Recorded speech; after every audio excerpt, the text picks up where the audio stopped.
A security guard at a housing scheme in Clarendon was shot dead at the compound Wednesday afternoon. The deceased has been identified as Dwayne Anderson from Old Harbour, St. Catherine.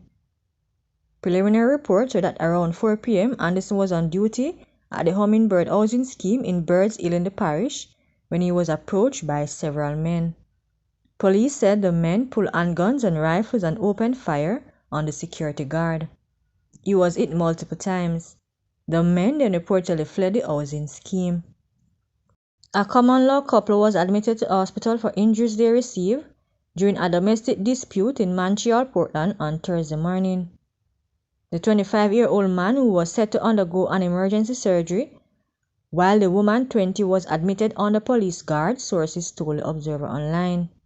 Reports reaching our newsroom indicate that about 5:50 a.m., a domestic dispute developed between both parties who share a child.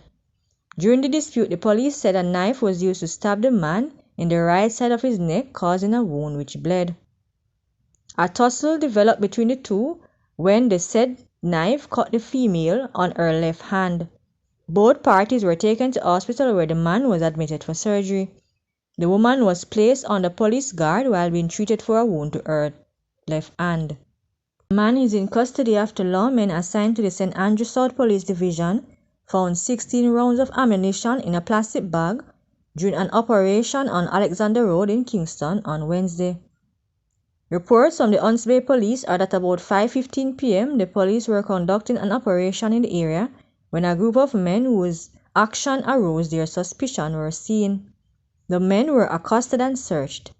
During the search, a plastic bag was found in the possession of one of the men. The bag was searched and the ammunition was found and seized. Investigations continue.